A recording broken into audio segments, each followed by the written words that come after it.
नमस्कार दोस्तों। हम यूरोपियन कंपनियों का भारत में आगमन पढ़ रहे थे और उसमें हमने ब्रिटिश कंपनी के 2 लेक्चर छोटे छोटे ले लिए थे। ठीक है, ब्रिटिश कंपनी के स्टार्टिंग में हमने किस तरह से ब्रिटिशर्स भारत में आए और किस तरह से ईस्ट इंडिया कंपनी की स्थापना हुई और किस तरह से पश्चिमी भारत में उनका विस्तार हुआ, जिसमें हमने सूरत की कोठी वगैरह और अहमदाबाद, भड़ोच वगैरह आसपास के क्षेत्रों को समझा था। आज हम बात करने वाले हैं ब्रिटिशर्स का दक्षिणी भारत में विस्तार कैसे हुआ उसके ऊपर। ठीक है, तो हमारी हेडिंग रहेगी दक्षिणी भारत में विस्तार।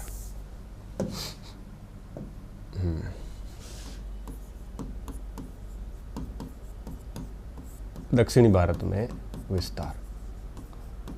ठीक है, पिछला जो लेक्चर था उसमें हमने पश्चिमी भारत में विस्तार ठीक तरीके से देख लिया था, गुजरात का विस्तार देख लिया था। ठीक है, आज हमारा दक्षिणी भारत में रहेगा। देखिए बेसिकली हुआ क्या था, आप इसको ऐसे समझिए कि इस एरिया में यहाँ पर सूरत वगैरह, यहाँ पे सूरत और बॉम्बे, ये 2 मेन केंद्र जो है वो आपके ब्रिटिशर्स के थे। लेकिन यहाँ पे स्थापित होने से पहले इनको ब्रिटिशर्स को पुर्तगालियों से काफ़ी संघर्ष करना पड़ा था। ठीक है, वो हमने देखा, स्वाली का युद्ध वगैरह।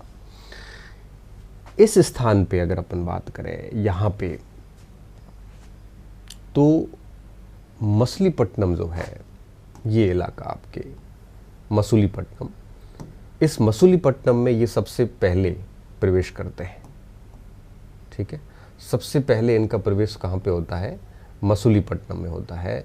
और भारत के अंदर ब्रिटेन की पहली कोठी जो है वो अस्थायी रूप से पहली कोठी मसूलीपट्टनम में स्थापित हुई थी, आंध्र प्रदेश में स्थापित हुई थी। ये बात बढ़िया तरीके से आप याद रखना, क्योंकि पहली कोठी जो है वो आंध्र प्रदेश में स्थापित हुई थी। ठीक है, और उसके बाद अगर अपन देखें तो ये बात है विद्यार्थियों 1611 की।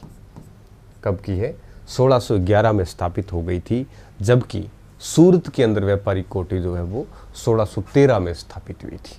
ठीक है, अगर सीधा सवाल ऐसे आए कि भारत के अंदर पहली ब्रिटिश कोठी कहाँ पे स्थापित हुई, तो मसूलीपट्टनम में हुई थी। अगर ऐसे सवाल आए कि भारत में पहली स्थायी ब्रिटिश कोठी कहाँ पे स्थापित हुई, फैक्ट्री कहाँ पे स्थापित हुई, तो स्थायी शब्द आता है तो चला जाएगा सूरत, क्योंकि 1613 में सूरत में स्थापित हुई थी। अगर अस्थायी शब्द आता है तो होगा मसूलीपट्टनम।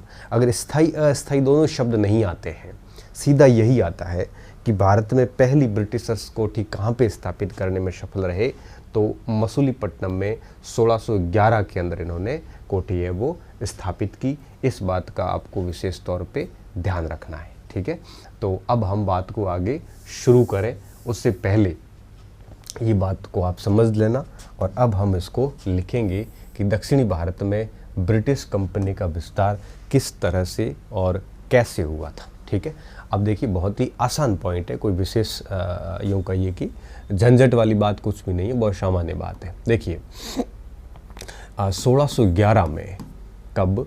1611 में। इस बात को विशेष तौर पे ध्यान रखना, मैं पहले बता चुका हूँ, दोबारा फिर बता रहा हूँ कि भारत में पहली ब्रिटिश फैक्ट्री जो है वो मसूलीपट्टनम में स्थापित की गई थी। इस चीज़ का ध्यान रखना। 1611 में भारत में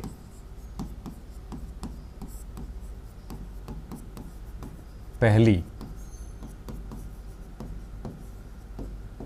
ब्रिटिश फैक्ट्री कहो या कोठी कहो, फैक्ट्री मसूलीपट्टनम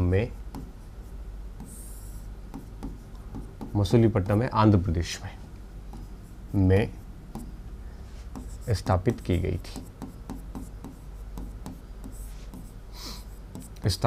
गई थी। यह अस्थायी या यूं कहिए कि मान्यता प्राप्त नहीं थी। गोलकुंडा के शासकों से इन्होंने मान्यता है वो अभी तक नहीं ली थी। ठीक है, मान्यता प्राप्त नहीं थी, इसलिए हम इसको अस्थायी फैक्ट्री कहते हैं। ठीक है, ये प्रश्न मुझे आज भी याद है कि जब हम फर्स्ट किड बने थे उस वर्ष ये प्रश्न पूछा भी गया था। मैं सही करके आया था और मेरे कई साथी गलत करके आए थे। मसूलीपट्टनम जब मैं करके आया, क्योंकि मैंने ये पढ़ा था उस समय राम लखन शुक्ल में पढ़ा था, हालांकि उसके बाद मैंने उस किताब को छोड़ दिया था क्योंकि उसके मैंने नोट्स बना लिए थे। और फिर बाद में फिर उसमें मैंने विपिन चंद्रा को भी ऐड कर लिया था। फिर मैंने उस शॉर्ट नोट्स जो बनाए उसमें यशपाल गुरुवर भी था। फिर बहुत सारी बुक्स धीरे धीरे आती गई और नोट्स भी ऐसे हैं जो आप पढ़ नहीं पाओ कभी, क्योंकि उसमें बिल्कुल to the point, fact to fact बात की गई है, क्योंकि जो चीज़ें मुझे आती वो मैंने उसमें लिखी भी नहीं। तो फिर धीरे धीरे करते करते काफ़ी अच्छा कंटेंट हो गया था उसमें। ठीक है, और अभी पढ़ता हूँ तो वापस उसको अपडेट करता हूँ सारी चीज़ों को, और अभी तो वापस सब कुछ नया लिखना पड़ रहा है। ठीक है, तो उस समय मैंने मसूलीपट्टनम पढ़ा था और जब परीक्षा देने गया तो उसमें मसूलीपट्टनम का ऑप्शन सीधा सवाल यही आया। मेरे लिए बड़ी रिस्क थी उस समय कि सूरत सभी को पता था और मसूलीपट्टनम अंग्रेज़ कोठी हर कोई पचा नहीं पाता। और फिर आरपीएससी की जब आंसर की आई तो आरपीएससी ने भी मसूलीपट्टनम माना, तब जाके मुझे थोड़ी सी राहत मिली कि चलो मेरा डिसीज़न गलत नहीं था। ठीक है ना, तो भारत में पहली ब्रिटिश फैक्ट्री मसूलीपट्टनम में स्थापित की गई थी और यह एक प्रकार से अस्थायी थी। इसको अभी तक किसी भी प्रकार की कोई मान्यता जो है वो नहीं थी, इस बात का ध्यान रखना। परंतु डचों का विरोध था, क्योंकि इधर पुर्तगालीज विरोध कर रहे थे तो इधर डच विरोध कर रहे थे। ठीक है, परंतु डचों के निरंतर विरोध के कारण अब इन्होंने, जब डचों ने कंटिन्यू विरोध किया तो इन्होंने आपके ये जो पुलिकट एरिया है ये, इसके थोड़ा सा उत्तर में और मसूलीपट्टनम के दक्षिण में एक अरमा गांव नामक इलाका है और इस अरमा गांव में अपना दूसरा केंद्र स्थापित किया। ठीक है, निरंतर विरोध के कारण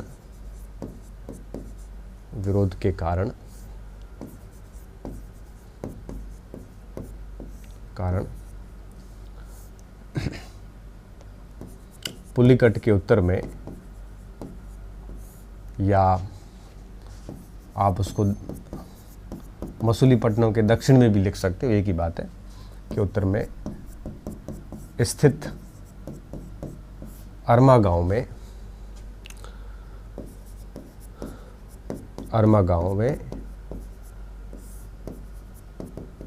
1626 में दूसरी कोठी स्थापित की।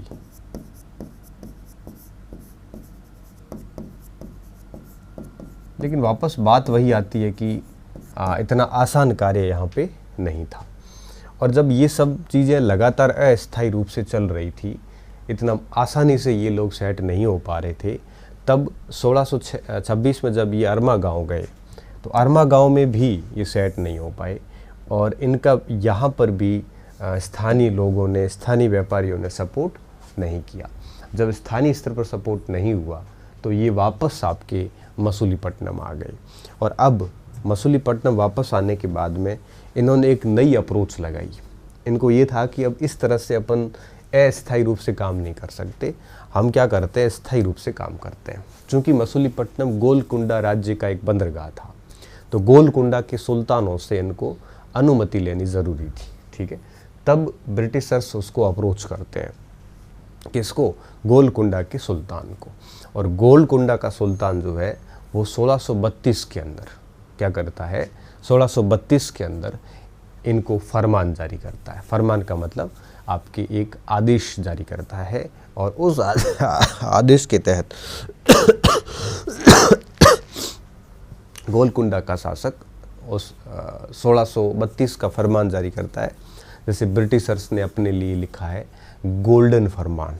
ठीक है, क्योंकि ब्रिटिशर्स के लिए वो गोल्डन ही था तो अंग्रेज़ी में उसको गोल्डन फरमान लिखा जाता है।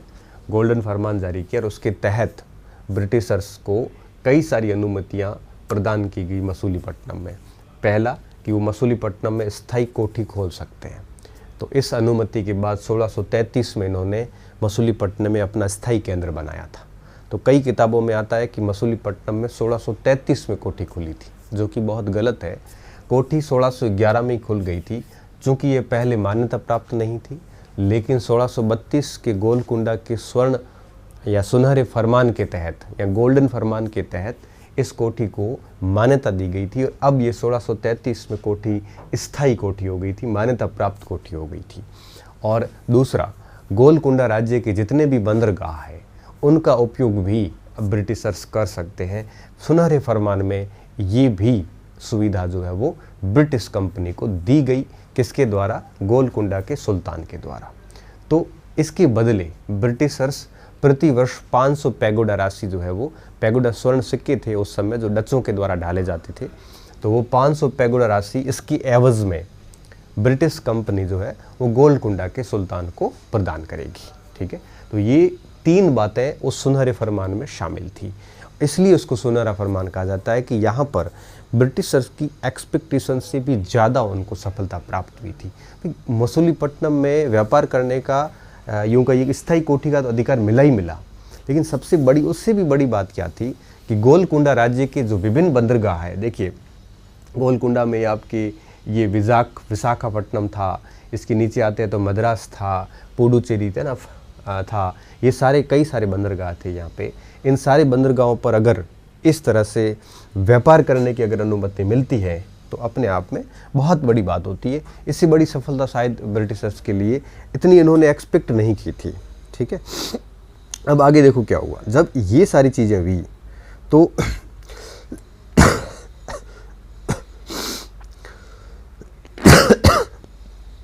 आजकल खांसी का दौर चल रहा है और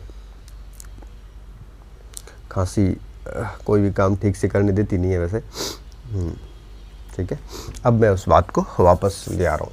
तो अब हम क्या लिखेंगे इसमें? अब हम इसमें ये लिखेंगे कि किस तरह से सुनहरा फरमान प्राप्त किया।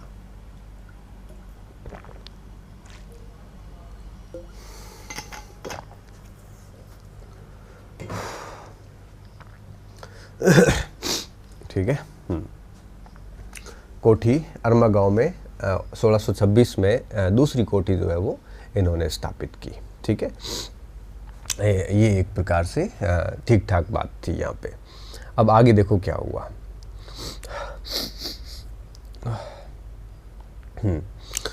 अब मैं बात को वापस स्टार्ट करने जा रहा हूँ। यहाँ पे लिख रहा हूँ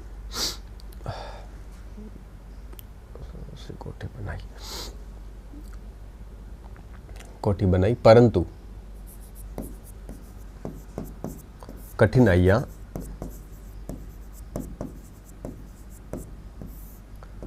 यहाँ पर भी बनी रही।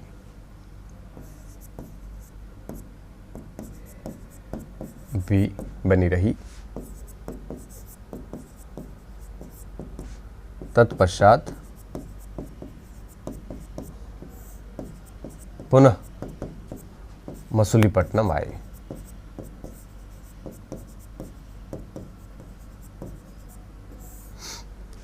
मसूलीपट्टनम आए। ठीक है, और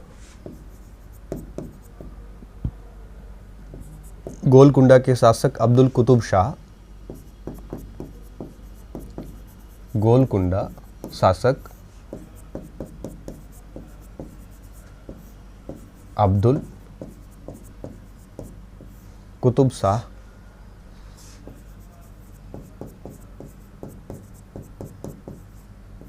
से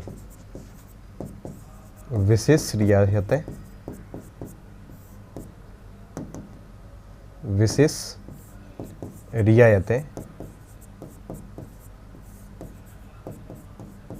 प्राप्त करने का प्रयास किया।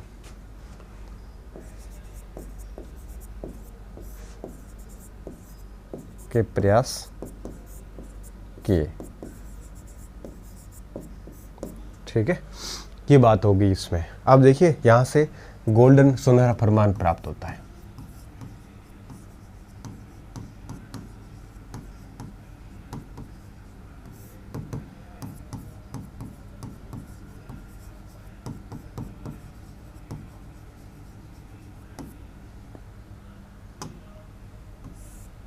ठीक है। सुनहरा फरमान 1632 में ब्रिटिश कंपनी द्वारा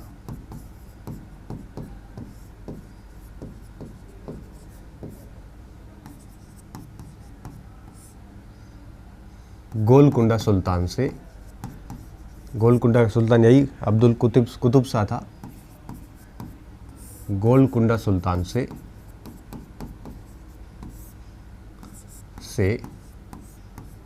प्राप्त किया।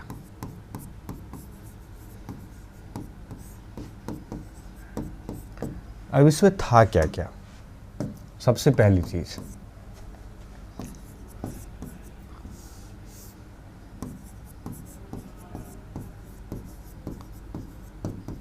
मसूलीपट्टनम में स्थायी फैक्ट्री की अनुमति मिली।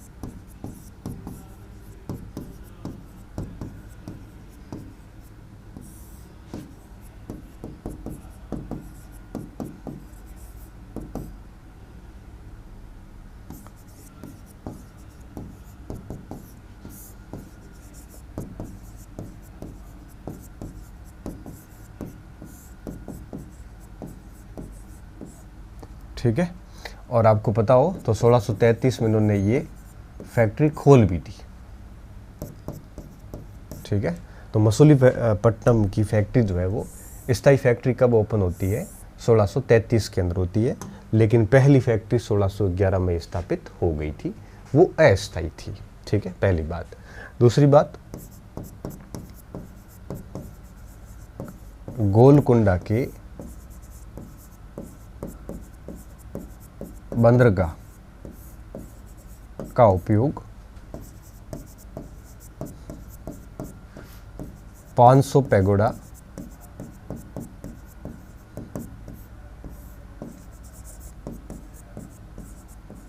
की एवज में ब्रिटिश कंपनी कर सकेगी। ठीक है।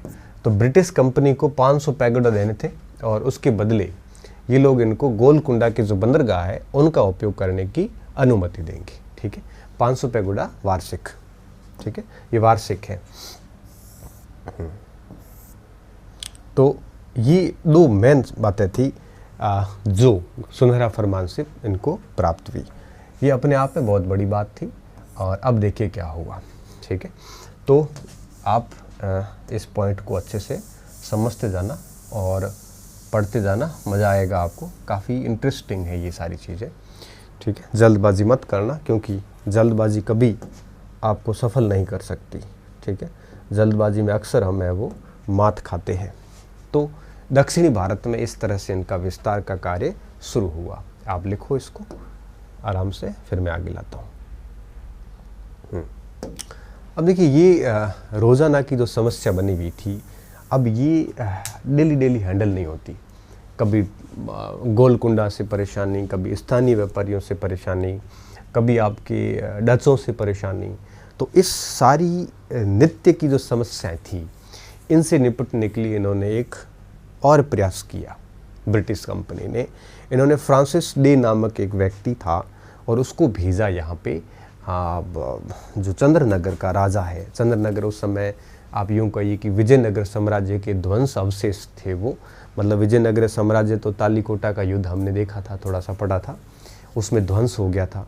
और विजयनगर साम्राज्य के ध्वंस होने के बाद पीछे उसकी विरासत जो थी या उसके जो ध्वंस अवशेष थे वो चंद्रनगर में देखे जा सकते थे। और वहाँ पे एक नाम मात्र का शासक बैठता था वहाँ पे। अब इन्होंने क्या प्रयास किया?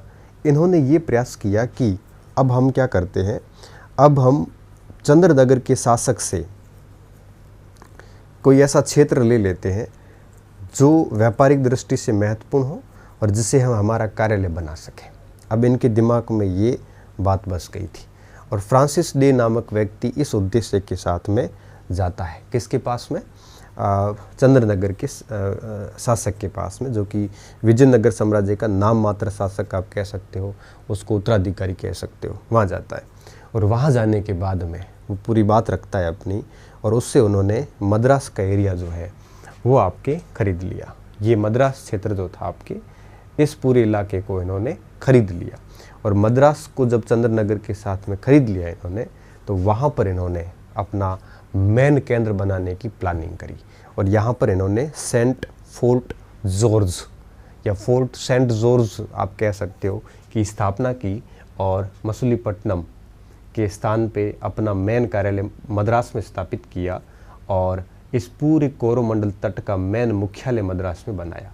और मद्रास की स्थापना के साथ ही यूँ कहिए कि मसूलीपट्टनम का महत्व धीरे धीरे कम होता गया। ठीक है, तो इस प्रकार से हम यूँ कह सकते हैं कि मद्रास में काम शुरू किया इन्होंने, और आगे चलकर मद्रास को इन्होंने एक प्रेसिडेंसी बना दिया। प्रेसिडेंसी का मतलब आप छोटा सा प्रांत कह सकते हो, छोटा राज्य कह सकते हो, और छोटा क्षेत्र कह सकते हो। ठीक है, प्रेसिडेंसी बना दिया गया, और इस प्रेसिडेंसी में बाद में इन्होंने अपने गवर्नर जनरल नियुक्त करने शुरू कर दिए थे। ठीक है, और फिर यहाँ पे इन्होंने सेंट डेविड नाम से दूसरा किला भी बनाया।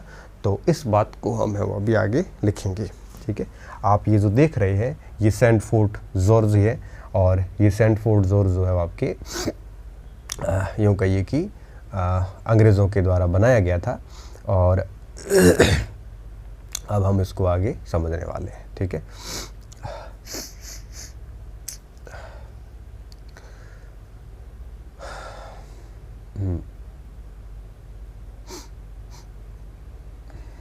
ठीक है, तो इसको अपन थोड़ा सा लिख लेते हैं।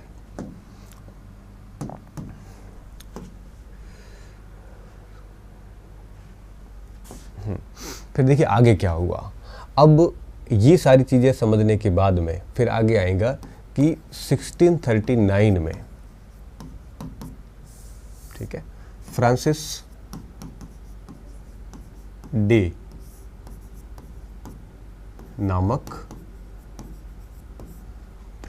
नामक अंग्रेज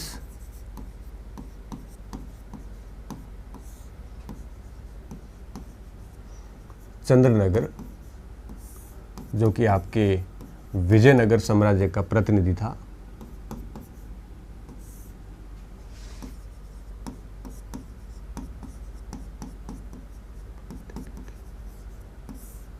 अंग्रेज चंद्रनगर के राजा, ठीक है, चंद्रनगर के राजा देरमेला वेंकटप्पा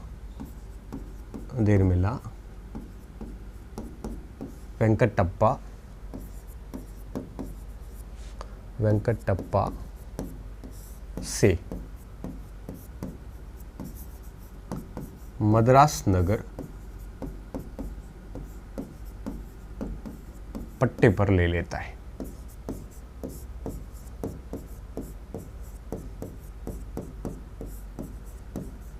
ठीक है, मद्रास नगर पट्टे पर ले लेता है। कब, किसने? फ्रांसिस डे ने लिया 1639 में। कहाँ से? चंद्रनगर से लिया। ठीक है, आगे क्या हुआ देखिए। तो मद्रास नगर को इन्होंने पट्टे पर ले लिया, और फिर क्या हुआ, यहाँ पर इन्होंने 1640 में यहाँ पर किले बंद बस्ती, जैसे आप देख पा रहे होंगे, ये है फोर्ट सेंट जॉर्ज। ठीक है, किलेबंद बस्ती स्थापित की, जिसे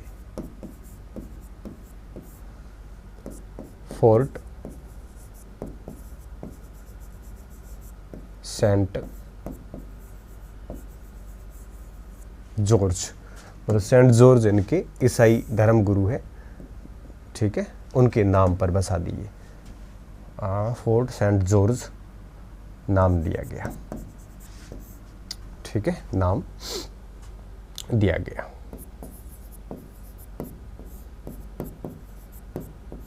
ठीक है, अब देखो ये बात हो गई। तो फोर्ट सेंट जॉर्ज कहाँ पे है? मद्रास में है, और ये बहुत ही महत्वपूर्ण किला है मद्रास के अंदर। और आगे चलकर क्या किया, कोरोमंडल तट के जितने भी क्षेत्र थे उन सभी का हेडक्वार्टर यहाँ बना दिया, चाहे वो आपके अरमागांव हो, चाहे वो आपके मसूलीपट्टनम हो, ये जितने भी क्षेत्र थे इन सब का हेडक्वार्टर इस जगह पे स्थापित कर दिया। और फिर क्या किया, उसके बाद में 1653 में इसको प्रेसिडेंसी घोषित कर दिया। ठीक है, एक क्षेत्र या यूँ कहिए गवर्नमेंट क्षेत्र घोषित कर दिया गया, एक प्रांत घोषित कर दिया गया इसको। और उसके बाद में फिर मसूलीपट्टनम का इतना इम्पोर्टेंस रहा नहीं और यह क्षेत्र लगातार महत्वपूर्ण बना रहा। और आप देखते होंगे, पढ़े भी हैं आप कि 1647 तक इसका महत्व बना रहा अंग्रेज़ों के लिए। ठीक है, आगे इसको लिखते हैं हम। फोर्ट सेंट जॉर्ज नाम दिया गया तथा यहाँ पर कोरोमंडल तट के सभी स्थानों, सभी ब्रिटिश क्षेत्रों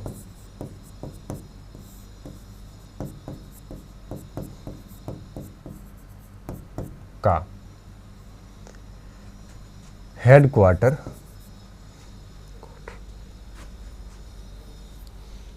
यहाँ बना दिया गया।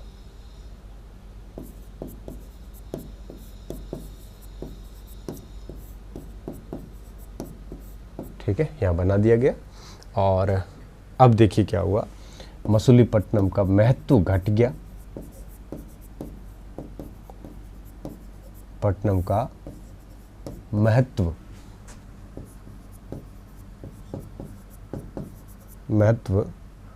कम होता गया,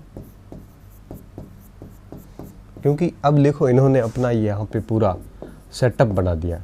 यहाँ पे लगभग 3000 के आसपास सेना रख दी, सेना रह गई। जितने भी ब्रिटिशर्स अधिकारी वगैरह थे वो इसके अंदर क्वार्टर्स में रहते थे। और अब ये इनके पास में पट्टा भी था इसका, तो यहाँ के स्थानीय लोग भी परेशान नहीं कर पाते थे। राजा से पट्टा ले लिया था तो राजन्य वर्ग भी परेशान नहीं करता था। डचों का आसपास कोई क्षेत्र था नहीं तो डच भी परेशान नहीं करते थे। तो कहने का मतलब ये था कि ये होने के बाद में एक स्थायित्व जो है वो एक प्रकार से आया यहाँ पे। और सबसे इंटरेस्टिंग चीज़ ध्यान रखना कि 1640 में जो फोर्ट सेंट जॉर्ज बना, ये पहला मजबूत किला था भारत में ब्रिटिश का। ठीक है, क्योंकि फोर्ट विलियम जो बनेगा कलकत्ता के अंदर वो 1696 में बनेगा। ठीक है, जबकि ये जो फोर्ट सेंट जॉर्ज है ये 1640 में ही बन गया था। ठीक है, ये ध्यान रखना। हम यहाँ पे लिख सकते हैं, इसको मैं लिख रहा हूँ, भारत में ब्रिटेन कंपनी का पहला किला। ठीक है, पहला किला सेंट जॉर्ज फोर्ट। ठीक है, हालांकि पहली कोठी नहीं थी ये, लेकिन ये पहला किला ज़रूर था। ठीक है, ये थोड़ा सा आप ध्यान रखना, ये पहला किला ज़रूर था ये। बस इस बात को थोड़ा सा मुझे बताना था। अब देखिए, अब इन्होंने क्या किया, 1653 में इन्होंने क्या किया, इस पूरे क्षेत्र को प्रेसिडेंसी घोषित कर दिया। क्या किया, 1653 में 1653 में मद्रास को प्रेसिडेंसी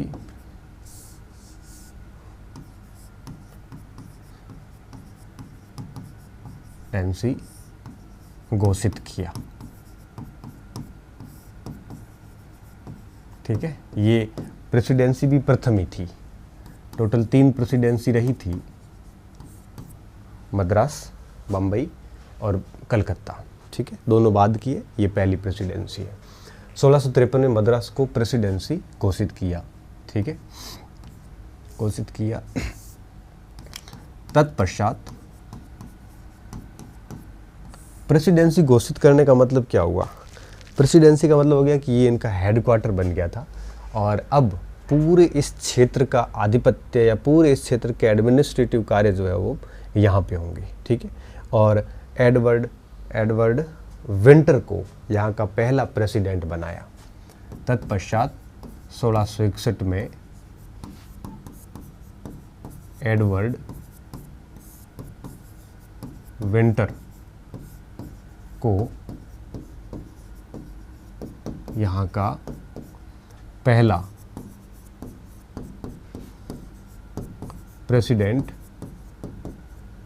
प्रेसिडेंसी लिखते हैं तो प्रेसिडेंट लिख लेते हैं, प्रेसिडेंसी लिखते हैं तो प्रेसिडेंट लिख लेते हैं, ठीक है।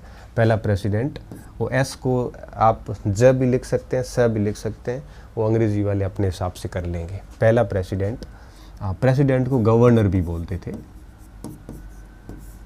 प्रेसिडेंट नियुक्त किया, ठीक है, नियुक्त किया। तत्पश्चात फॉक्सक्रॉफ्ट करके दूसरा यहाँ पे प्रेसिडेंट बनता 1665 के अंदर, ठीक है, फॉक्सक्रॉफ्ट है वो। तत्पश्चात 1665 में फॉक्सक्रॉफ्ट दूसरा गवर्नर या प्रेसिडेंट बनता है,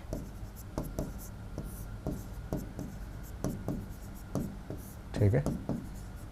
तो ये थी मद्रास प्रेसिडेंसी के बारे में। अब साउथ का इनका काम काफ़ी आसान हो गया था, क्योंकि अब आप देख रहे हो कि इन्होंने प्रेसिडेंसी बना दी थी पूरी की पूरी मद्रास, ठीक है। कलकत्ता प्रेसिडेंसी बाद में बनेगी और फिर इन प्रेसिडेंसियों को याद रखोगे आप आगे भी, क्योंकि जब हम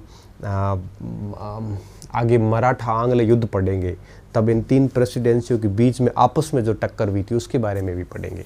जब हम प्लासी और बक्सर का युद्ध पढ़ेंगे तब हम पढ़ेंगे किस तरह से कलकत्ता प्रेसिडेंसी को बचाने के लिए मद्रास प्रेसिडेंसी की सेना क्लाइव के नेतृत्व में आई थी, क्योंकि क्लाइव भी आपकी मद्रास प्रेसिडेंसी का प्रेसिडेंट रहा हुआ है, गवर्नर रहा हुआ था, ठीक है। तो अब ये तीन प्रेसिडेंसी रहेगी। जब हम एसबीआई बैंक को पढ़ते हैं तब आता है कि भारत में 3 प्रेसिडेंसी बैंकें बनाई गई। जब हम यूनिवर्सिटीज़ पढ़ते हैं तब आते हैं कि भारत की 3 प्रेसिडेंसी में 3 यूनिवर्सिटीज़ स्थापित करने का घोषणा जो है वुड स्पीच के अंदर किया गया। हम इन प्रेसिडेंसियों के बारे में खूब सारा पढ़ते हैं, ठीक है। तो मद्रास प्रेसिडेंसी की स्थापना जो है वो फ्रांसिस डे के प्रयासों से हुई थी, ठीक है।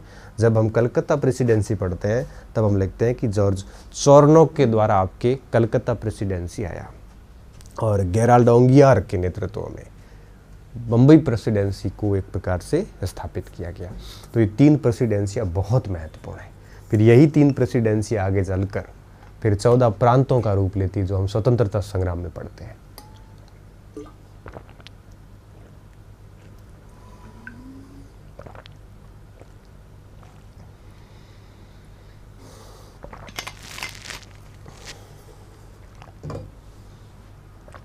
ठीक है, तो ये एक प्रकार से दक्षिण में इसका विस्तार हो गया है और आप इसको बढ़िया तरीके से लिख लो, नहीं तो क्या है कि गड़बड़ी जो है वो हो सकती है और हम नहीं चाहते कि आप है वो कोई गड़बड़ी करें, ठीक है।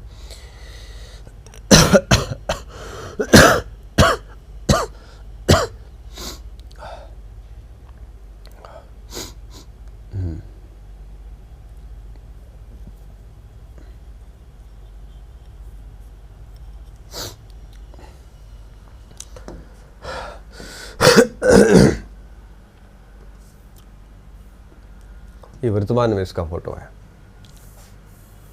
सेंट फोर्ट जॉर्ज का फोटो है, ठीक है। चलो अब हम बात करते हैं, ये दक्षिणी भारत में इसका विस्तार हो गया। अब हम बात करेंगे कि पूर्वी भारत में इसका विस्तार कैसे हुआ, ठीक है। यहाँ पे आते हैं हम।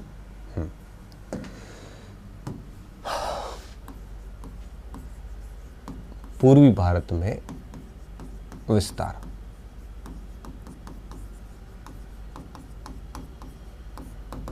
ठीक है।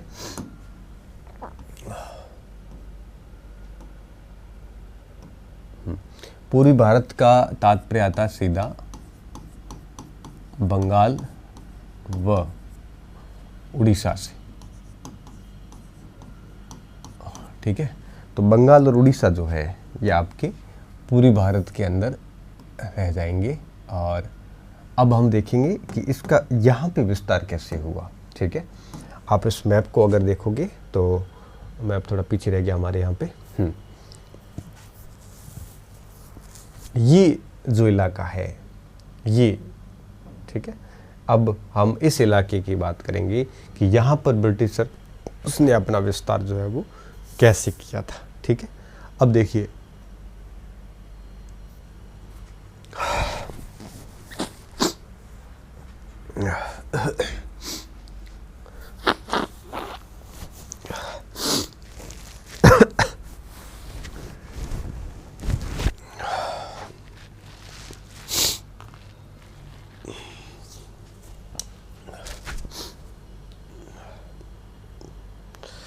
जुकाम की वजह से क्या हेडेक भी बहुत होता है।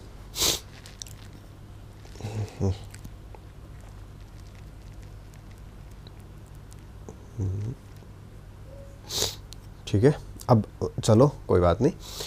अब हम शुरू करते हैं कि किस तरह से इन्होंने अपना विस्तार पूर्वी भारत में किया। बंगाल और उड़ीसा की तरफ ये किस तरह से धीरे धीरे फैले थे। तो 1633 के अंदर, सबसे पहले कब, 1633 के अंदर इन्होंने महानदी के किनारे आपके बालासोर और हरिहरपुरा के अंदर, ये उड़ीसा के अंदर है दोनों, वहाँ पे इन्होंने अपना कार्य स्टार्ट किया, ठीक है। अभी बंगाल में नहीं घुसे थे क्योंकि बंगाल में अभी भी मुग़ल शासन था और मुग़लों का अपना एक सूबेदार वहाँ पे नियुक्त होता था, ठीक है। तो बंगाल में प्रवेश करना इतना आसान कार्य उस समय नहीं था। और इन्होंने एंट्री करी 1633 से महानदी के किनारे बालासोर और हरिहरपुरा से। थोड़े समय तक ये चलता रहा और उसके बाद में 1651 में ये लोग हैं वो शाह सूजा से मिलते हैं। शाह सूजा कौन था? शाह सूजा शाहजहाँ का बेटा था और बंगाल का सूबेदार था। शाह सूजा ने इनको कुछ अधिकार दिए और उन्होंने उन अधिकारों का उपयोग करते हुए हुगली में, बंगाल के अंदर, हुगली के अंदर, हुगली नदी है कलकत्ता के पास में, उन्होंने अपनी कोठी स्थापित की, ठीक है। तो पूरी भारत में तो बालासोर और हरिहरपुरा हो जाएगा। और अगर बंगाल की बात आएगी तो 1651 के अंदर हुगली में पहली कोठी इनकी स्थापित होती है। क्योंकि बालासोर हालांकि वो भी बंगाल का ही हिस्सा था उस समय तो, बट आज की अगर बात करें तो, ठीक है, इसलिए हम इसको ऐसे क्लासिफाई नहीं करते। 1633 में महानदी के किनारे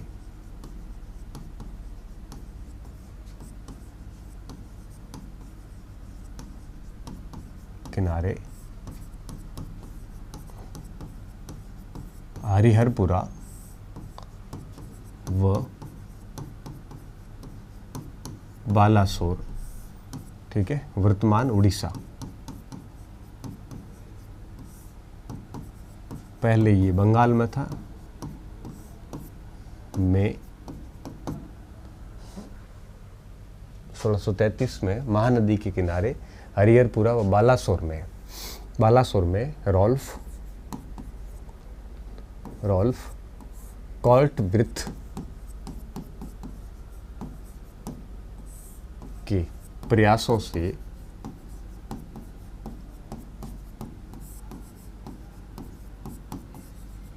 ब्रिटिश व्यापारिक केंद्र स्थापित किए गए। व्यापारिक केंद्र स्थापित किए गए, ठीक है। अभी कोई कोठियाँ वगैरह स्थापित नहीं थी, केवल ट्रेड सेंटर स्थापित किए थे। व्यापार का काम जो है वो एक प्रकार से शुरू किया था, ठीक है, स्थापित किए गए। तत्पश्चात देखिए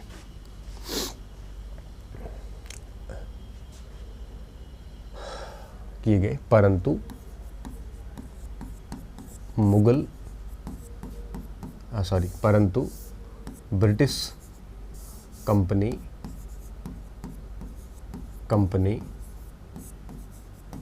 यहाँ सफल नहीं हो पाई।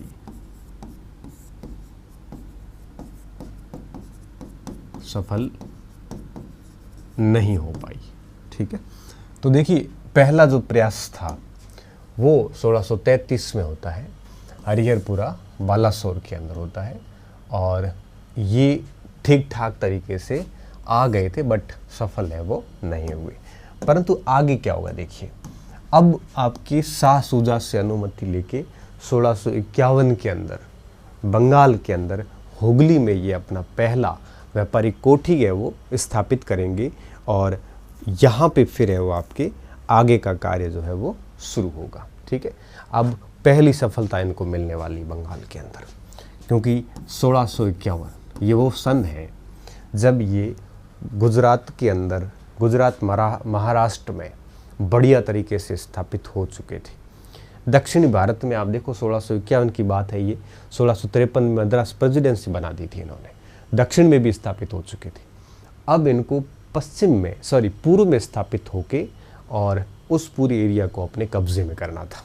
ठीक है, तो इनका टारगेट यही था। 1651 में बंगाल सूबेदार, क्योंकि बंगाल मुगल कालीन एक सूबा था और सूबे का हेड होता सूबेदार। ठीक है, तो बंगाल का जो सूबेदार था वो था शाह शुजा। कौन था? शाह शुजा था, और ये मुगल शासक शाहजहां का बेटा था, शाहजहां का पुत्र था।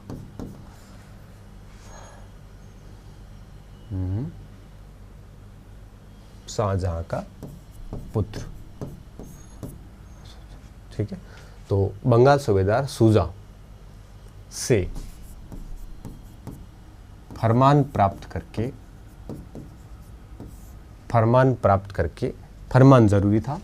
ठीक है, फरमान प्राप्त करके या अनुमति लेकर प्राप्त करके ब्रिजमैन के अधीन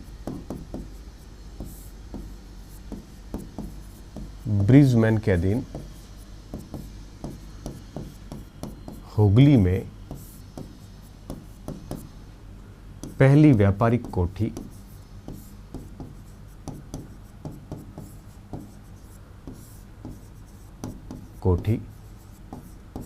स्थापित की।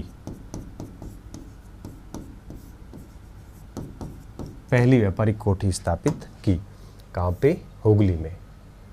ठीक है, पहली व्यापारिक कोठी स्थापित की कब? 1651 में। किससे अनुमति ली है इन्होंने? शाह शुजा से। ठीक है, ये अनुमति से काम हुआ है। अब केवल अनुमति लेने भर से कुछ भी नहीं होता। क्यों?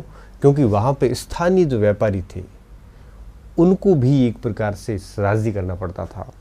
साथ साथ में वहाँ पे हुगली के अंदर पुर्तगाली भी कुछ थे, तो इस स्थिति में इतना आसान नहीं था, फिर भी स्थापित कर ली। तत्पश्चात पटना में भी इन्होंने, पटना, कलकत्ता के निकट कासिम बाजार में भी अपने व्यापारिक केंद्र स्थापित कर दिए। अपने व्यापारिक केंद्र स्थापित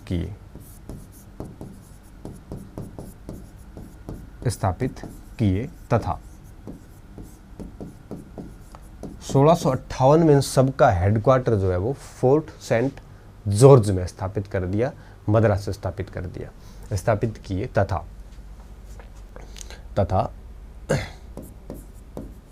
1658 में इन सब का मुख्यालय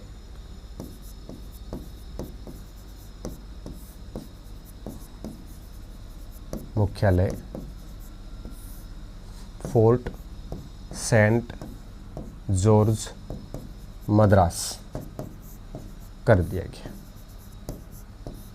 ठीक है, FSG का मतलब है फोर्ट सेंट जॉर्ज कर दिया गया। तो इस तरह से इन्होंने बंगाल के अंदर अपना काम शुरू कर दिया और अब आगे देखिए क्या हुआ। अब बंगाल में काम शुरू करने से तो क्या होता है, अनुमतियां भी तो चाहिए, व्यापार करने की छूटें भी चाहिए, और बिना व्यापारिक छूटों के ये कुछ भी नहीं कर सकते वहाँ पे। तब इन्होंने औरंगजेब को अप्रोच करना शुरू किया, क्योंकि औरंगजेब आ चुका था, शाहजहाँ जा चुका था। ठीक है, 1657-58 में जब उत्तराधिकारी युद्ध हुए, ठीक है, तो उस उत्तराधिकारी युद्ध में शाहजहाँ तो आपके कैद था आगरा के अंदर, और शाहजहाँ के चारों बेटे मुराद, दारा शिकोह, शुजा और औरंगज़ेब आपस में लड़ रहे थे। और इन सब की लड़ाई का आपके परिणाम ये निकला कि अंत में औरंगज़ेब जीता, और औरंगज़ेब जीतने के बाद में मुग़ल सम्राट बना, और बाकी तीनों भाइयों को ठिकाने लगा दिया औरंगज़ेब ने। ठीक है,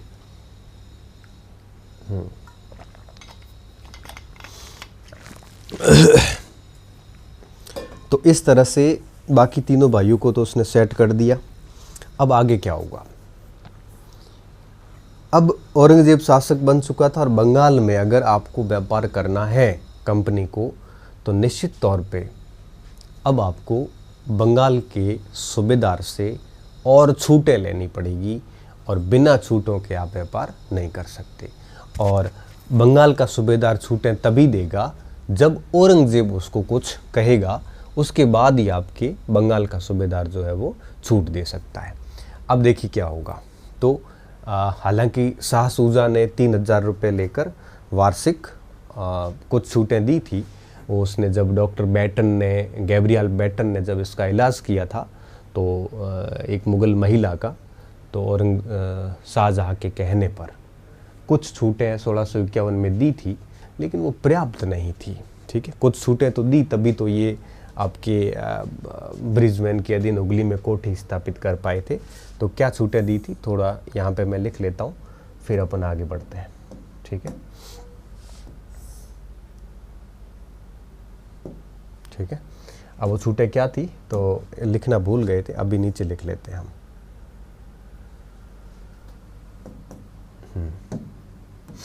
देखिए, जो शाह शुजा ने फरमान दिया था इसको, उस फरमान में था क्या, तो उस फरमान में ये था कि एक डॉक्टर बैटन नामक एक व्यक्ति था, उसने क्या है कि एक मुग़ल स्त्री का इलाज किया था। डॉक्टर बैटन बूटन था। डॉक्टर बूटन ने जब एक मुग़ल स्त्री का, या शाही स्त्री आप कह सकते हो, दरबार की कोई महिला थी, स्त्री का इलाज किया,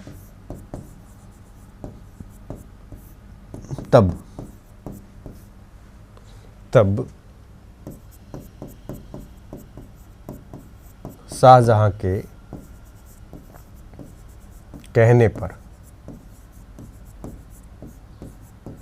शुजा ने 3000 रुपये वार्षिक के एवज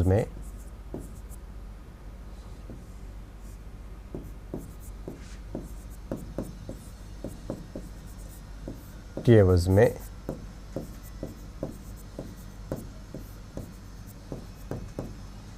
बंगाल में कुछ व्यापारिक छूटें दी थी।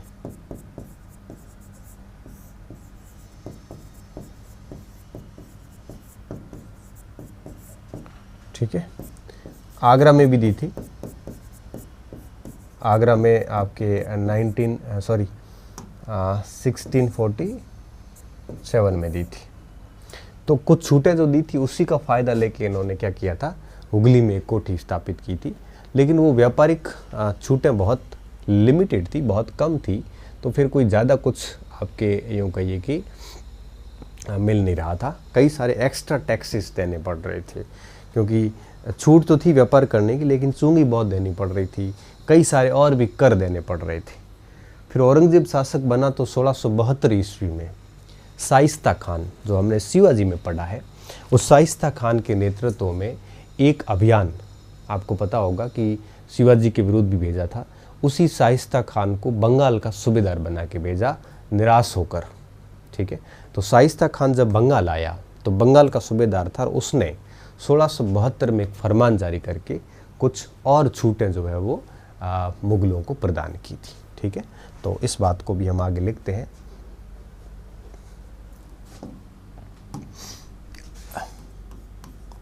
(1672) में सूबेदार, बंगाल सूबेदार शाइस्ता खान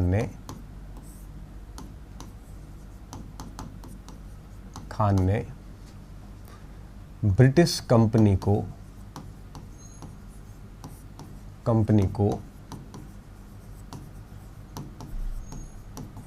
कुछ अतिरिक्त छूटें और रियायतें या अधिकार दिए। कुछ अतिरिक्त अधिकार दिए। अतिरिक्त अधिकार का मतलब था कि जैसे उनको यूँ कहिए कि अतिरिक्त कर देने नहीं पड़ेंगे, इस टाइप से अतिरिक्त छूटें और अधिकार दिए।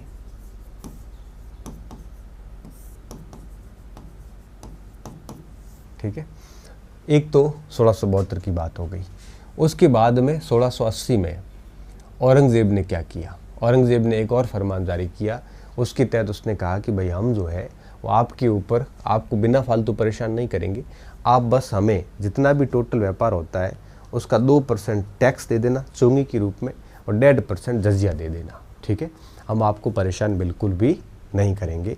तो ये पैसा दे के और एक प्रकार से व्यापारिक जो विघ्न आ रहे थे उनको दूर करने का एक अच्छा फरमान था ब्रिटिशर्स के लिए। ठीक है, 1680 में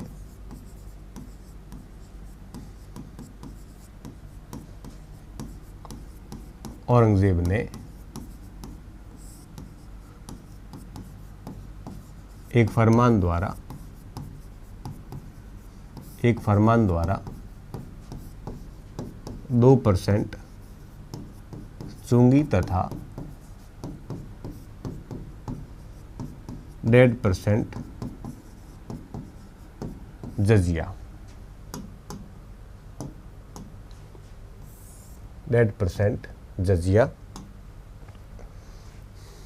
की एवज में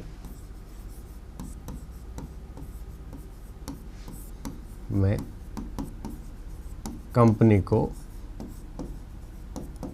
और अधिकार दिए और रियायतें दी। कंपनी ने क्या किया? इन रियायतों का थोड़ा गलत फ़ायदा उठाया। ठीक है, और आप ऐसे समझिए कि कंपनी ने फिर जेसुआ चाइल्ड नामक 1983 में यहाँ पे कंपनी का हेड बन के आता है आपकी। और जब कंपनी का हेड बन के कोई आता है यहाँ पे, जेसुआ चाइल्ड आता है, तो उसने अपनी नीति को थोड़ा बदला। उसने कहा कि ऐसे क्यों हम फरमान वगैरह प्राप्त कर रहे हैं, हम खुद थोड़ा अटैकिंग हो जाते हैं, आक्रामक हो जाते हैं। तो जेसुआ चाइल्ड ने क्या किया? आक्रामक नीति अपनाई कि हम ब्रिटिशर्स जो है कि मुगलों से व्यापारिक अधिकार प्राप्त करने के लिए क्यों न आक्रामक नीति अपनाते हैं। इन्होंने आक्रामक नीति अपनाई, और इस आक्रामक नीति का परिणाम क्या हुआ? सबसे पहले इन्होंने 1686 के अंदर हुगली पोर्ट पर इन्होंने ब्रिटिशर्स ने मुगलों पे अटैक किया, और मुगलों की थोड़ी किलेबंदी भी तोड़ी वगैरह वगैरह, कुछ ऐसी घटनाएं घटित हुई। यह औरंगज़ेब के काल में पहली मुगल और ब्रिटिश कंपनी की भिड़ंत थी। परिणाम क्या निकला? परिणाम डेफिनेटली मुगलों को यहाँ पे फ़ायदा ही हुआ, अंग्रेज़ों को लॉस हुआ। ठीक है, कंपनी को यहाँ से भगा दिया गया, एक द्वीप पर शरण लेनी पड़ी, और जो जो आपके बम्बई कंपनी का जो गवर्नर था चाइल्ड, उसको यहाँ से भारत से निष्कासित करने के आदेश दे दिए। 1690 में जाके वापस शांति हुई। वैसे औरंगज़ेब ने जवाबी कार्रवाई की नहीं, अगर करता तो डेफिनेटली अंग्रेज़ों को बहुत ज़्यादा नुकसान होता। ठीक है, तो आगे क्या हुआ? रियायतें दी। तत्पश्चात जेसुआ चाइल्ड ने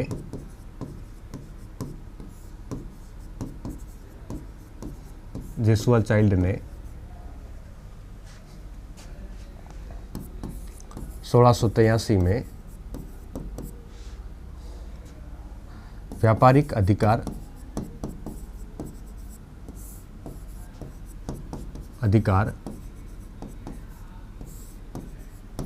प्राप्त करने हेतु आक्रामक नीति अपनाने का निर्णय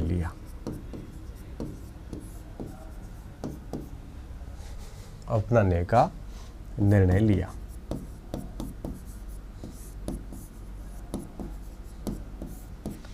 इसके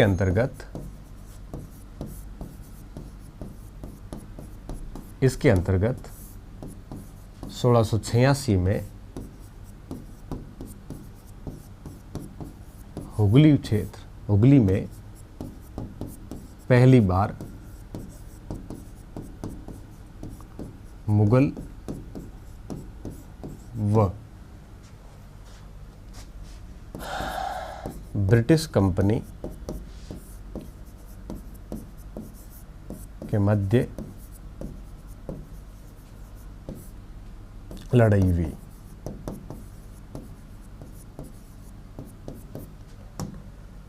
इस लड़ाई शब्द गलत है, क्योंकि लड़ाई व्यक्ति खुद के लिए करता है, दुनिया से लड़ता है, बीमारी से लड़ता है, समस्याओं से लड़ता है, परेशानियों से लड़ता है, परिवार से भी कई बार लड़ना पड़ता है, कई बार देश के लिए लड़ना पड़ता है। लड़ाई कमियों को दूर करने का एक अथक प्रयास है, ठीक है ना। और झगड़े, युद्ध वगैरह ये सब अधिकारों या हितों के टकराव को लेके होते हैं। लड़ाई या हितों के टकराव को लेके वैसे नहीं होती है। लड़ाई वैसे व्यक्ति इसीलिए करता है कि वो अपने आप में सुधार चाहता है, वो अपने आप को स्थापित करना चाहता है। इसलिए कई बार खुद से भी लड़ाई होती है, कई बार समाज से हो जाती है, कई बार परिवार से होती है, कई बार खुद की कमियों से होती है। कोई विकलांग व्यक्ति है, दिव्यांग व्यक्ति है, वो चुनौतियों से लड़ता है। कोई बीमार व्यक्ति है, वो बीमारी से लड़ता है। कोई समाज से लड़ता है। वो वास्तव में लड़ाई नहीं हो रही है, लेकिन वो मानसिक स्तर पे चलती है, ठीक है। चलो कोई नहीं, यूँ ही चला गया मैं। तो 1686 में हुगली में पहली बार मुगल और ब्रिटिश कंपनी के मध्य लड़ाई हुई, ठीक है, झड़प हुई, ये भी हम कह सकते हैं यहाँ पे। इसमें हुगली, बालासोर में मुगल किलेबंदी को नुकसान पहुंचाया गया।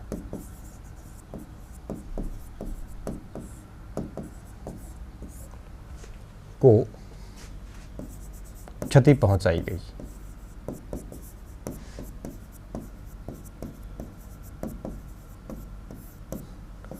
औरंगजेब ने जवाबी कार्रवाई करी।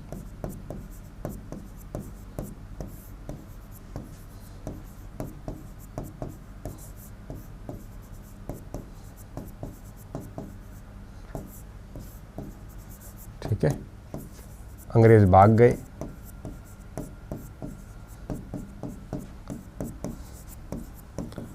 बंगाल की खाड़ी में एक द्वीप पे शरण ली।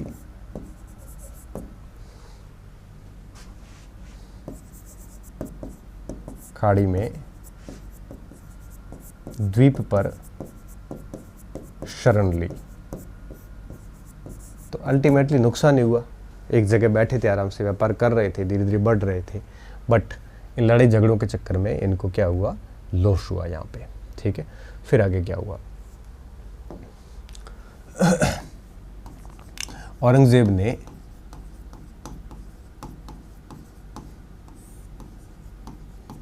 बम्बई गवर्नर को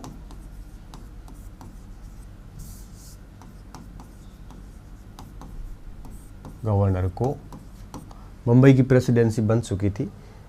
इसको हम पीछे पश्चिमी भारत में लिखना शायद भूल गए, इसको मैं लास्ट में लिखवा दूंगा आपको, ठीक है। बम्बई गवर्नर को governor John Child, Gordon Child का भाई था, जॉन चाइल्ड को भारत छोड़ने की चेतावनी भी दी, परंतु वो पहले ही मर गया तो छोड़ नहीं पाया भारत दी। 1690 में मुगल व अंग्रेजों के मध्य पुनः शांति हुई, ठीक है। तो वो बीच में क्या हुआ, इनके बीच में थोड़ी सी लड़ाई हुई, लेकिन है वो वापस शांति हो गई, ठीक है। अब देखिए आगे क्या हुआ। तो अभी हम कुछ 3-4 बिंदु देख चुके हैं। अभी 2 बिंदु देखे हमने, शाइस्ता खान और औरंगजेब ने एक फरमान दिया और ये युद्ध की घटनाएं हुई। अब आगे क्या हुआ देखिए।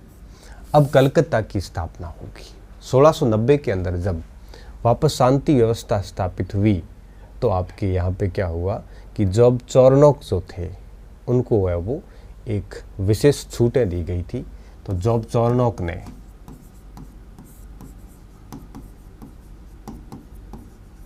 ₹1.5 लाख और कई सारी शर्तें थी उसमें। जॉब चौरनौक ने सूतानाती क्षेत्र में 1690 में कलकत्ता की नींव रखी, ठीक है। इसलिए वो चौरनौक को कलकत्ता का संस्थापक कहा जाता है, कलकत्ता का संस्थापक कहा जाता है।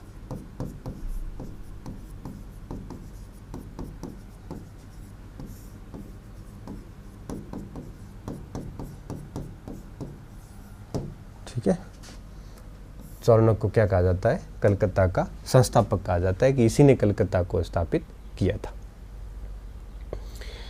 अब आगे क्या हुआ देखिए। 1691 में इसी क्षेत्र में एक फरमान प्राप्त हुआ। 91 में सूबेदार इब्राहिम खान,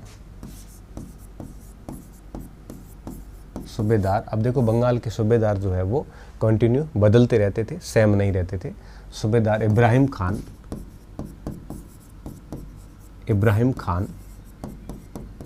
से एक फरमान प्राप्त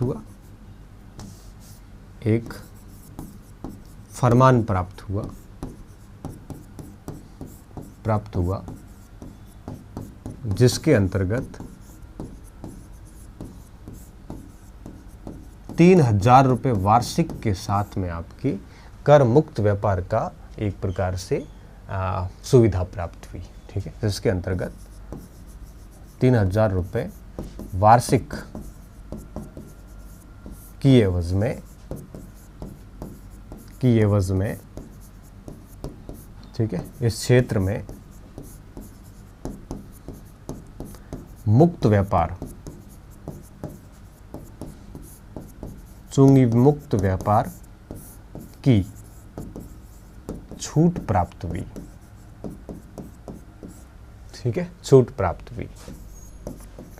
अब क्या इनको चुंगी नहीं देनी पड़ेगी, जो 2.5% और 1.5% का जो व्यवस्था थी वो सारी व्यवस्था इन्होंने बंद कर दी और उसके स्थान पे, चुंगी के स्थान पे 3000 रुपये वार्षिक लेने का प्रावधान दिया।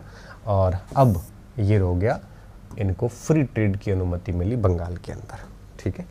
ये बहुत बड़ी बात थी और अब आप इसको लिख लीजिए और मैं एक बहुत इंपॉर्टेंट पॉइंट को कवर करने जा रहा हूँ। अब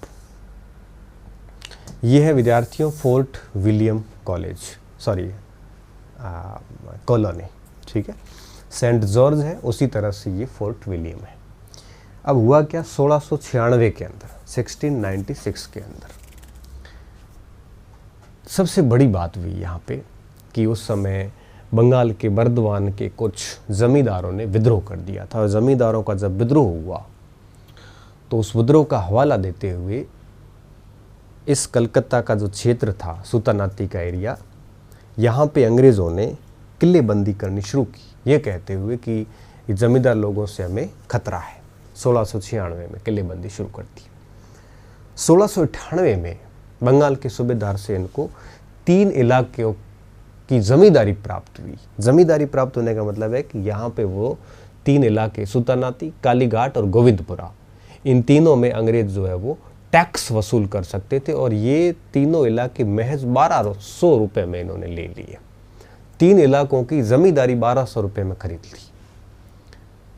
और इन तीनों इलाकों पर जो पहले किलेबंदी शुरू हुई थी 1696 में, ये किलेबंदी और बढ़ाई गई, और इस तरह से पूरे तीनों इलाकों में एक लगभग 80-90 बीघे की भूमि में एक सशक्त मजबूत किला बनाया गया। इस किले को ब्रिटिश शासक विलियम III के नाम पर फोर्ट विलियम कहा गया। क्या कहा गया? फोर्ट विलियम कहा गया। वर्तमान में भारत की आर्मी का ईस्टर्न कमांड का ये मुख्यालय भी है, ठीक है। तो इस तरह से फोर्ट विलियम की स्थापना हुई। तो इस बात को हम लिखते हैं, फिर आगे बढ़ते हैं, ठीक है। तो यहाँ तक तो बात हो गई। अब आगे इसी बात को मैं आगे ले जा रहा हूँ। 1696 में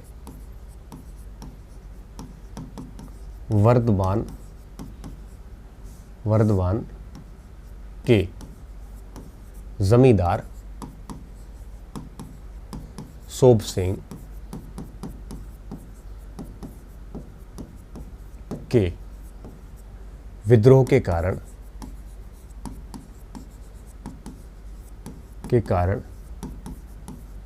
कंपनी ने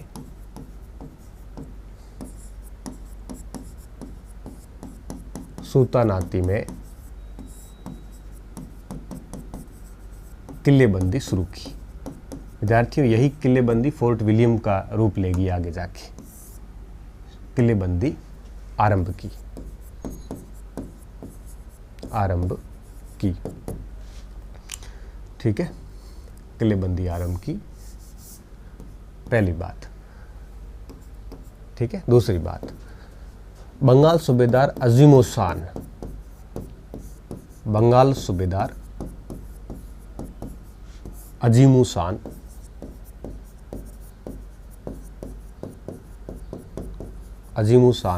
से 1698 में, ये सन बहुत महत्वपूर्ण है सारे, 1698 में सुल्तानाती, कालीघाट व गोविंदपुरा की जमींदारी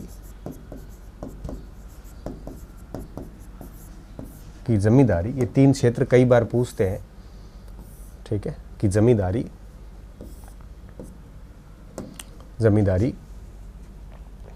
महज 1200 रुपये में कंपनी ने खरीदी, ब्रिटिश कंपनी ने खरीदी,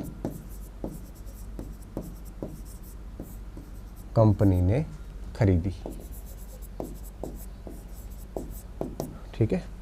जमींदारी खरीदने का मतलब था कि कर वसूलने का अधिकार। अब ये जमींदार भी हो गए, देखो आप, ब्रिटिशर्स क्या हो गए, कर वसूलने का अधिकारी हो गए, जमींदार हो गए। वो जमीन इन्होंने ले ली, और अब वो टैक्स भी उस क्षेत्र की जनता के ऊपर आराम से लगा सकते थे। ये अपने आप में एक बहुत बड़ी बात थी, क्योंकि अभी तक ये व्यापार कर रहे थे और अभी ये ज़मींदार बन गए हैं। और जब ज़मींदार बनते हैं तो डेफिनेटली क्या होता है कि वो पूरे के पूरे उस क्षेत्र के मालिक हो जाते हैं, ठीक है। आगे क्या हुआ देखिए।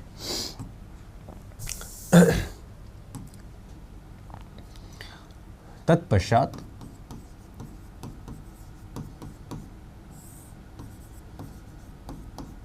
उक्त सभी क्षेत्रों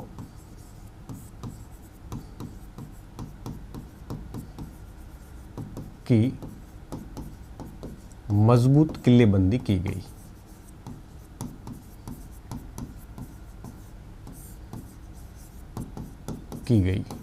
ठीक है, अब ये किला बनाया गया और इसी किले का नाम आगे चल के फोर्ट विलियम दिया गया और ये मजबूत किले का एक प्रकार से निर्माण किया गया। ठीक है, और इस मजबूत किले के बारे में क्या जानकारियां मैं आगे लिख लेता हूँ। किलेबंदी की गई तथा फोर्ट विलियम कहाँ पे है? कलकत्ता। कलकत्ता में ये तीनों ज़मीनें साथ में आती है, सुल्तानाती, कालीघाट और गोविंदपुरा। ठीक है, फोर्ट विलियम का निर्माण किया। ठीक है, ये बातें आपको लिखनी है, याद करनी है। और अब लास्ट में मैं बता देता हूँ फोर्ट विलियम की थोड़ी सी इन्फॉर्मेशन जो आपके काम आ सकती है। Fort William Calcutta. कलकत्ता लिखना पड़ रहा है क्योंकि एक फोर्ट विलियम हम पहले भी लिख चुके हैं। ठीक है, क्या क्या बातें थी? पहली चीज, सबसे पहली चीज कि 1696 में गोल्ड्सबरो के नेतृत्व में बरो के निर्देशन में इसका निर्माण कार्य हुआ, निर्माण कार्य आरंभ हुआ।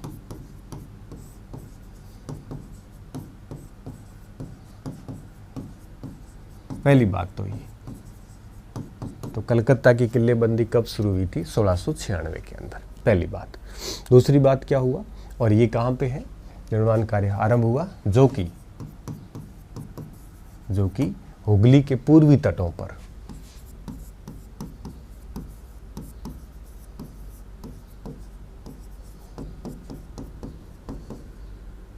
तट पर है। ठीक है, पहली बात। दूसरी बात क्या थी? दूसरी बात ये थी कि इस क्षेत्र के अंदर इसका नाम 1700 में फोर्ट विलियम रखा गया। 1700 में इसका नाम फोर्ट विलियम क्या? फोर्ट विलियम कर दिया गया। क्यों? इसके पीछे का कारण था। कारण क्या था? कारण विद्यार्थियों ये था कि इस समय ब्रिटिश शासक कौन था? ब्रिटेन का सम्राट विलियम थर्ड था। तो उसी की यूँ कहिए कि सम्मान में फोर्ट विलियम रखा गया था। इस समय ब्रिटेन का शासक विलियम थर्ड, तृतीय था। ठीक है, तो इसके सम्मान में ये नाम रखा गया था।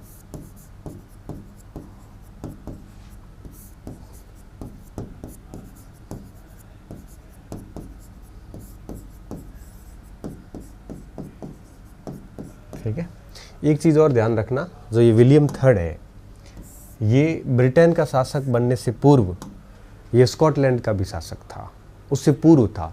स्कॉटलैंड में ये विलियम सेकंड था, क्योंकि विलियम की पीढ़ी में वो दूसरा शासक था। और सम्राट जब ब्रिटेन का बना तो विलियम की पीढ़ी का ये तीसरा शासक था। ठीक है, इससे पूर्व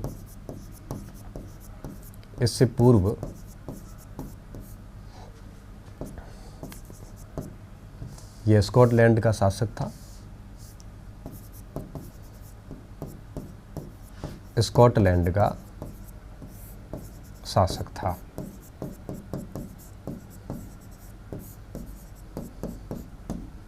था। जहां पर ये विलियम सेकंड के रूप में था। विलियम सेकंड के रूप में था।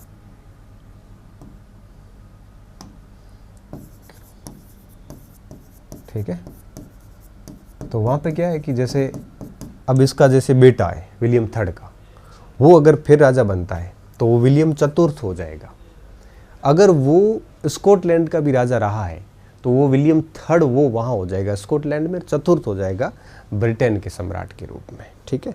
तो ये जब स्कॉटलैंड का शासक था तब आपके ये विलियम पीडी का दूसरा व्यक्ति था, और ब्रिटेन के शासक के रूप में विलियम पीडी का ये तीसरा शासक था। ठीक है। तो अगर परीक्षा में सवाल आया ना कि फोर्ट विलियम कॉलेज की नगर की स्थापना की गई, किले की स्थापना की गई तो किस शासक के सम्मान में की गई थी, तो विलियम थर्ड के सम्मान में। क्यों? क्योंकि उसका सम्मान विलियम थर्ड के रूप में हुआ था, न कि विलियम सेकंड के रूप में। विलियम सेकंड के रूप में तो स्कॉटलैंड का शासक था, लेकिन जिस समय किले का निर्माण किया गया था उस समय वो आपके ब्रिटेन का शासक था, और जब ब्रिटेन का शासक था तो विलियम थर्ड के रूप में था। इस बात का आपको ध्यान रखना है। ठीक है। और क्या हुआ, अब ये बात हो गई। फिर इसको क्या हुआ, इसी साल 1700 में इसे ब्रिटिश प्रेसिडेंसी घोषित किया गया। प्रेसिडेंसी घोषित किया गया, घोषित किया गया तथा चार्ल्स आयर